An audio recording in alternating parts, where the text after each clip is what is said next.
All right, so today we're going to dive into a story Okay. about family relationships. Right. Um, and you know how sometimes things start out messy Mm, and then somehow become something beautiful? yeah, It's kind of like I that. like that. So it makes you kind of think about your own family and how all those different personalities Yeah. clash together. Oh, yeah. So we're looking at a blog post called "That Married Dear Old Dad." Okay.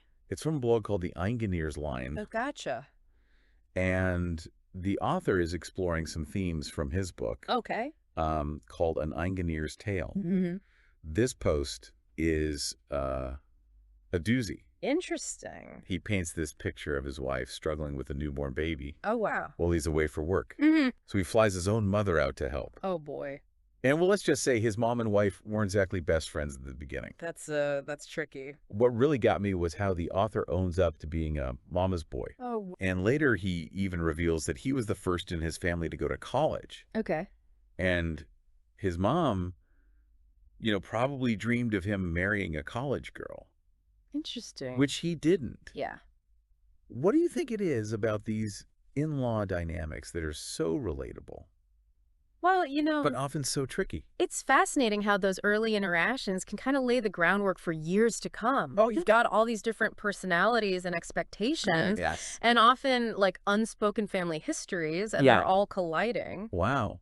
Then you add the stress of a new baby. Oh, yeah. It's kind of a recipe for some, potentially explosive moments. Definitely. In this case, you've got that added layer of the mother's aspirations for her son clashing with the reality of his choices. Right. There's a lot to unpack there emotionally. For sure.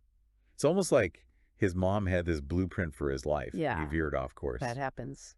But here's where the story takes a turn. Okay.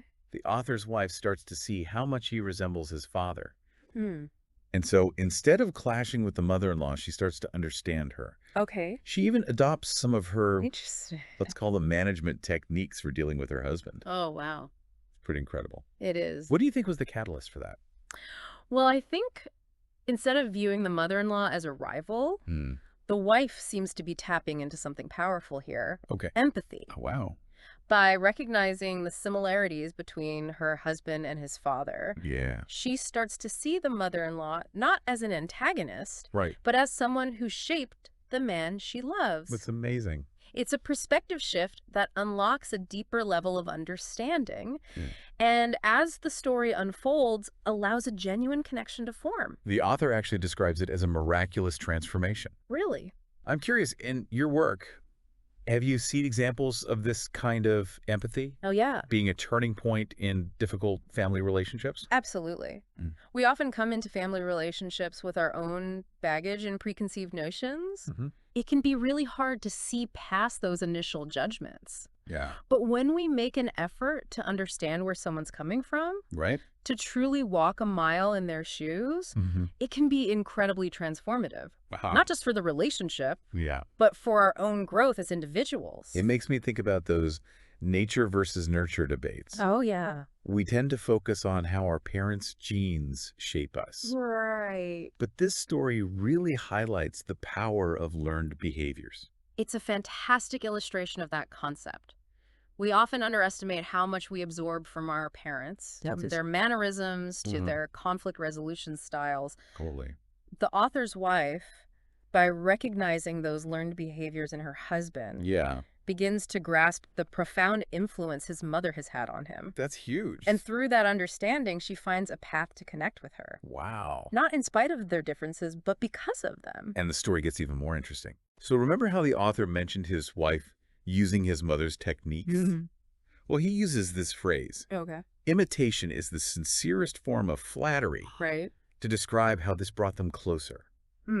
It seems counterintuitive, but it makes a strange kind of sense. What's fascinating here is how this act of imitation becomes a bridge between the two women. Oh, wow. It's as though the wife, by adopting some of the mother-in-law's approaches, is acknowledging her wisdom and experience. Right. It becomes a form of validation, Yeah. a way of saying, Okay. I see you, I respect you, Wow. and I recognize the role you've played in shaping the man I love. The validation is so powerful. It is. And from there, the relationship truly blossoms. Oh, and They communicate regularly. nice. Share everything. Great. And the wife ends up being the one who cares for the mother in hospice. Wow. even being there when she passes. This shared experience, particularly going through something as emotionally intense as hospice care, solidifies their bond in a way that few other experiences could.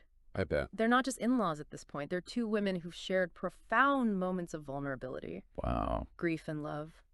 It's incredible to see how a relationship that started with tension could evolve into something so deeply meaningful. It is. It makes you wonder about the unexpected turns our own relationships might take Yeah. and the potential for connection that might be hiding right under the surface. It's a reminder that relationships are dynamic, constantly evolving. Absolutely. And sometimes the most challenging ones can become the most rewarding if we're open to the possibility of change and growth. I love that. Me too. It really makes you think, doesn't it? It does. This story's about so much more than just in-law drama. Yeah. It's about how we as humans navigate those messy, complicated relationships and find unexpected connections in the process. What strikes me is the universality of this experience. Oh, yeah. We all have those relationships that challenge us, that push us outside our comfort zones. For sure. And sometimes it's those very relationships that offer the most profound opportunities for personal growth. It's almost like we need those difficult relationships to teach us something about ourselves, about empathy,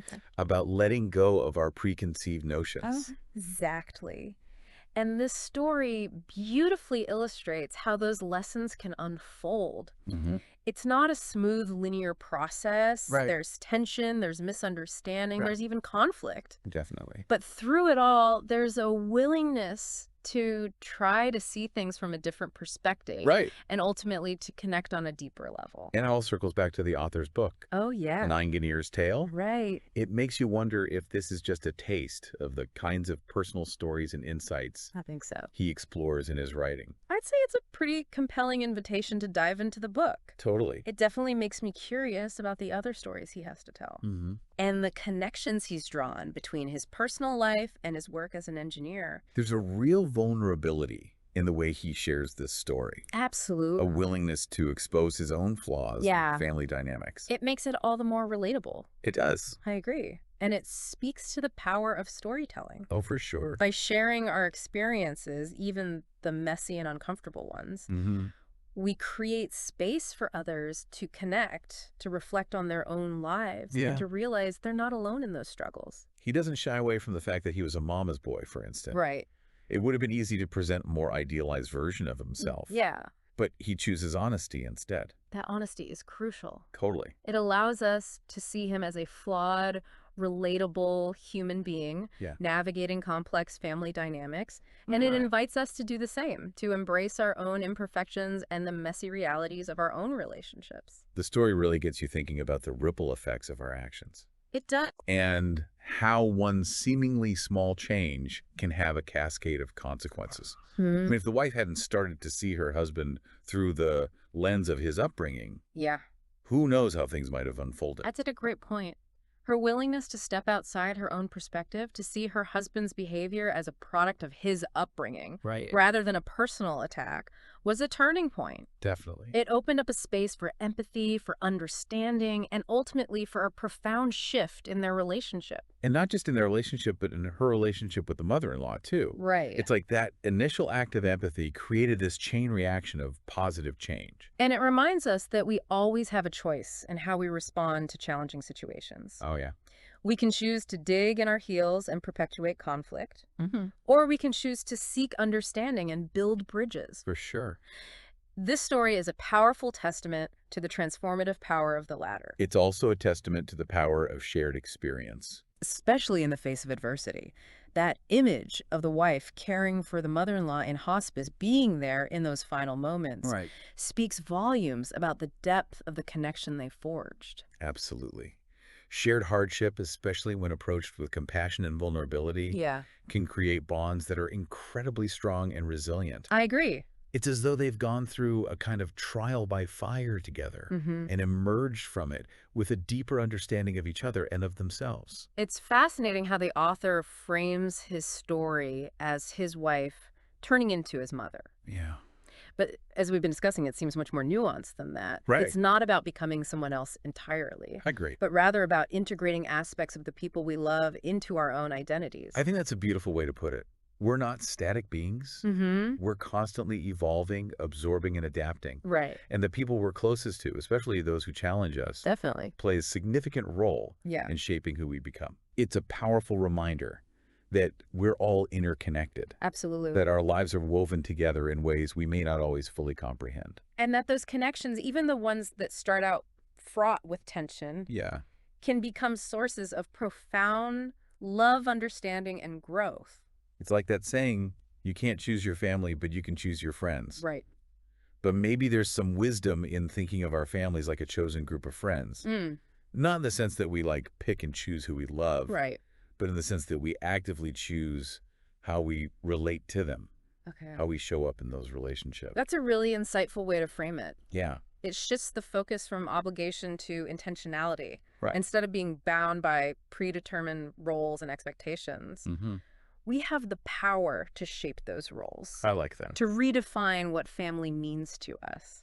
This whole deep dive has really highlighted how much our relationships shape us even in the most unexpected ways. It makes me think about those little habits or quirks we pick up from our parents without even realizing it. Oh, yeah. Like my dad always used to say, measure twice, cut once. Okay. I find myself saying that all the time now. Really? Even when I'm not doing anything remotely related to carpentry.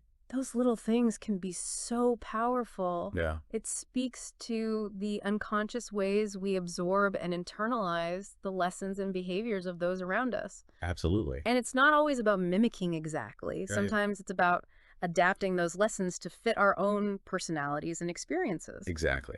And it makes you think about the legacy we're leaving behind. The subtle ways we're influencing the people around us. Yeah. It's a lot of responsibility, but it's also kind of exciting. It's a beautiful reminder that we're all part of this interconnected web of relationships. And while we can't control every outcome, we can certainly strive to be more mindful, more compassionate. For sure. And more intentional in the way we navigate those connections. Well said. So as we wrap up this deep dive, what's the one big takeaway you hope our listener walks away with today? I think the biggest takeaway is the reminder that relationships, especially family relationships, are complex and ever-evolving. They're full of contradictions, challenges, and unexpected moments of grace. Totally. And often it's within those messy, imperfect dynamics that we find the greatest opportunities for growth, connection. For sure. And even transformation. Beautifully put. And it all circles back to that thought-provoking question the author posed. Yeah. How much do we shape the people around us? Yeah. And how much are we shaped by them in return? It's a good one. It's a question that can spark some really insightful reflection. For sure. Not just about our family dynamics, but about all the relationships that make up the fabric of our lives. Absolutely. And it's a question that deserves ongoing exploration. I agree. So we invite you, dear listener, to continue pondering that question as you go about your day. Okay. Notice the ways you influence and are influenced by the people around you. Embrace the complexity, the challenges, and the unexpected joys of those connections. Yeah. And remember, sometimes the most profound insights come from the most unexpected places, like a personal blog post about family dynamics. Thanks for diving deep with us today. Of course. And until next time, keep exploring, keep connecting, and keep asking those big questions that make life so rich and interesting.